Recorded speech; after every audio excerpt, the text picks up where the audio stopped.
Hi, it's Ian Ifadania Faomi Shango, Ifa Priestess, Spiritual Awakening Doula for the African American Diaspora. And I was just having a thought. So, a few weeks ago, I was honored to be asked to be interviewed on someone's podcast.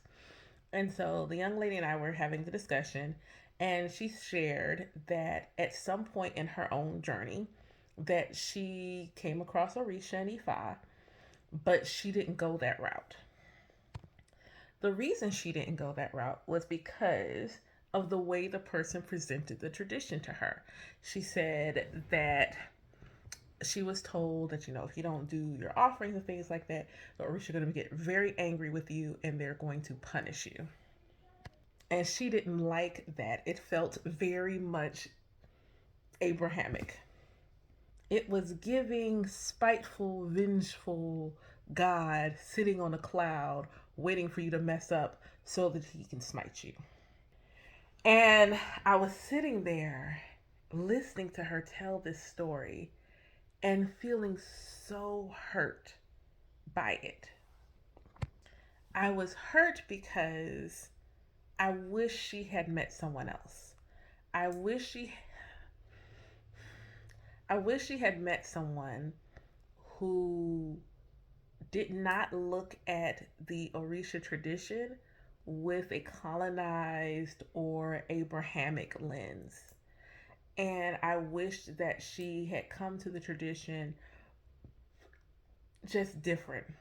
And it was interesting because she asked, we talked about my journey and things like that. And her expression was basically, it sounds so different from the way that other people that she met along the way described it to her. And I feel very fortunate in that regard. Um, my relationship, and you can watch, I just did a podcast episode with my god siblings that I initiated with, where we talk about our relationship with Ifa and Orisha and the Iyami, and how the way it came to us was purposely uncolonized. Um, Untainted is the word. Calling it a religion is a misnomer. Um, it is a tradition.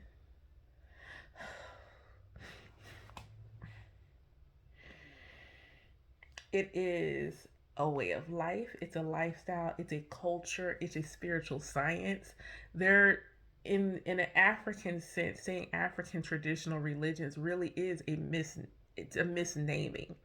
There are some religious aspects to the overall tradition because there is a belief in a higher power. That's what religion literally means. You can look it up.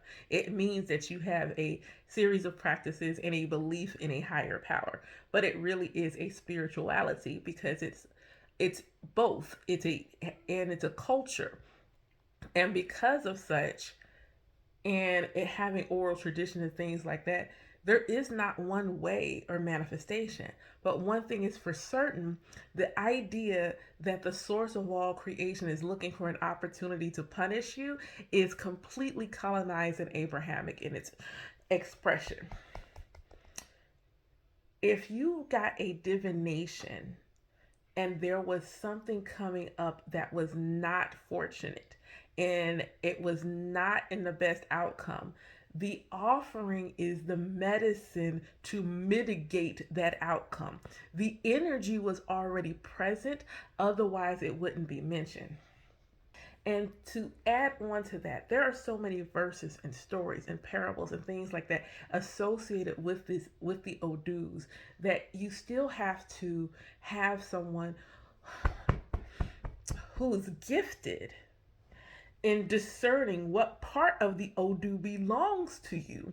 They they need to be skillful in their spiritual practice in such a way where they can hear the Odu speak to them and know which aspects of the Odu are for you and which aspects are not. Every single thing in every verse, every story is not going to apply to you. And it's not always doom and gloom.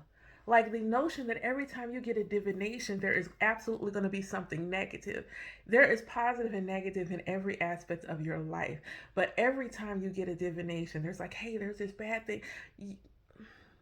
You're going to come around thinking, am I ever aligned? Am I ever moving with the flow in such a way where there is just nothing but Ide and good fortune coming my way? And I feel like it's important. That's why the right elder, the right elder, the right guide, the right support is important. I feel like for some people, certain medicine is what they need. They need certain medicine. They are not yet ready to break away from a tradition that tells them that God is looking to punish them. Thus, they will gravitate to elders and lineages and things of that nature where that is the medicine that is included, and thus they will be getting exactly what they need. And Ashe, there's nothing wrong with that. But as for me, I already lived with an Abrahamic God and learning that she does not want to see me fail.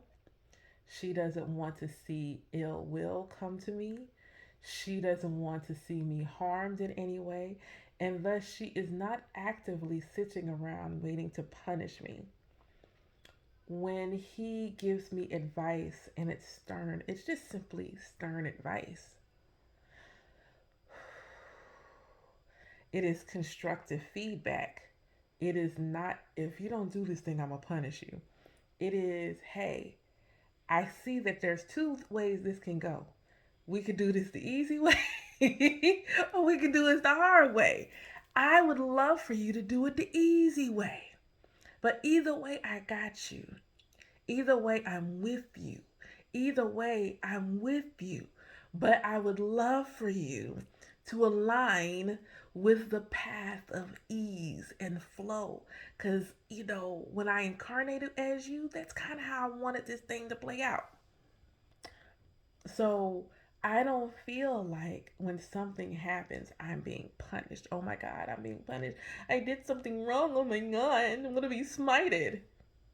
Because even though there are aspects of my Hebrew roots that I still honor, like Hanukkah and Passover and the Day of Atonement, I do not align with the idea that I am no longer chosen because I got a tattoo. I don't align with the idea that I'm not chosen. I have always and ever been and will continue to always be worthy, aligned, and chosen. The Orishas, even those that incarnated as human, are not currently human other than within individual humans. When you were speaking about them in the divinity sense, they have no ego. That means they're divine. That means they have both their light and their shadow aspects. How they manifest in your life is a reflection of how they are manifesting within you. They are not here to punish or harm or any such thing. They are here to support you as your Ori calls them to. And in that support, align you to your destiny in a way that feels like ease and flow, if that's the way that you choose to go. But to say, hey, this is the aspects of the tradition that are challenging are simply the aspects of where you are being challenged to be your greater self. You're being challenged to stand in your authenticity and your light, and that could be uncomfortable if that's not what you're used to doing. This is why my current group that I'm working with right now, we're doing self-love work, we're doing shadow work. You should not come to the tradition without having done those things. You shouldn't come to any tradition having not done those things. Do that work first, because then you will be so aligned with yourself and your Ori and your intuition that you will know which tradition is for you.